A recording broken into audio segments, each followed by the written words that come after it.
Already, so we have covered the essence about the first refinements for our FTP system, about its added concreteness, its concrete states, invariants, and also the events. I think you're now ready to really do the exercises to really prove that the refinement is actually valid. And that's something maybe I wouldn't waste your time to really just repeat what we have done so many times. And I would suggest that we will end the lecture over here by suggesting the exercises that you should really do to complete your learning. And if you got any trouble formulating or proving the sequence, you can reach out to me. But let me just go over with you what about the rest of the slides. They are actually following the same workflow as we did for earlier model construction. Let me just go over that quickly and then off you go. You can do the exercise. So any remaining time that we didn't really use up for this lecture over here, you can definitely use it to actually complete your exercises. I think that's the intention. Right, you can definitely do the formulation for the invariant establishment using the init events and prove them. Right, that'll be the first exercise. And the next one, you want to formulate for the old events final, whether or not it actually preserve the invariance. So two parts for the exercise. You want to formulate the invariant. This is just one example over here in the slides. You can definitely prove it rather easily, and also you can formulate other sequences as well and prove them. So that'll be the exercise for the final events. And for the receive events, that will be the one that requires more attention from you. That's the new events. So there are several things we want to prove. Number one, about invariant preservation.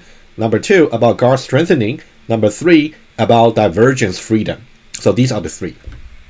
And of course, we did exercises similar to this aspects earlier in the bridge controller. You can definitely refer to the principles about how to prove these aspects about the model in the earlier part of the lecture. Right, so for the receive, you're going to get 1, 2, 3. Since we got 3 invariants, also 1 receive event, so we got 3 sequence to be formulated.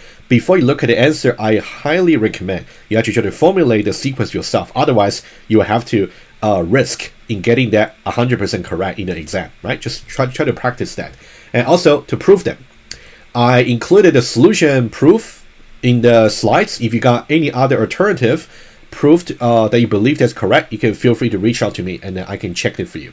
Well, make sure you reach out to me early enough rather than just last moment before the exam. Right, so that will be the first proof, right, for the first one. I think the only detail I would like to remind you is this. In your exam, you're actually going to be required for every claim about arithmetic.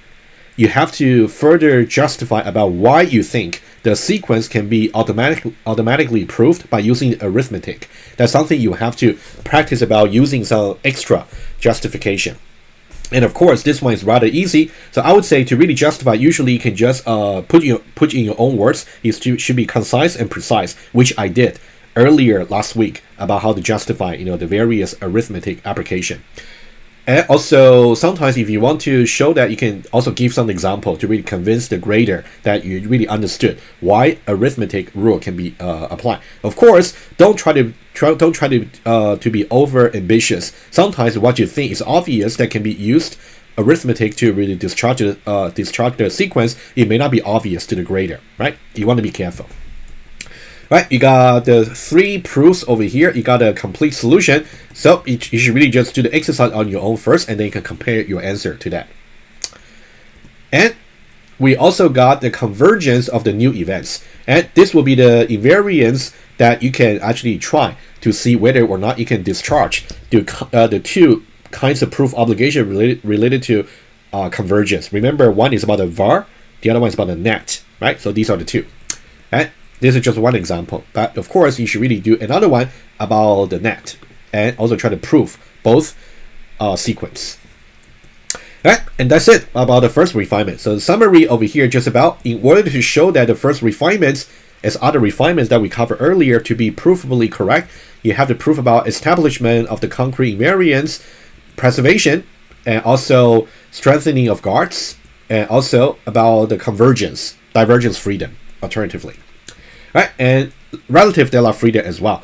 And given that we don't have that many events for this first refinement yet, so in that case, it'll be quite straightforward to formulate and also to prove. Right, and that's a summary about the first refinement. Alrighty, so that'll be the final lecture for the course. I want to thank you for all your engagement and also participation. And that'll be it for the semester. And good luck to your exam. And I really hope that this course really taught you something useful for your future endeavor. And good luck.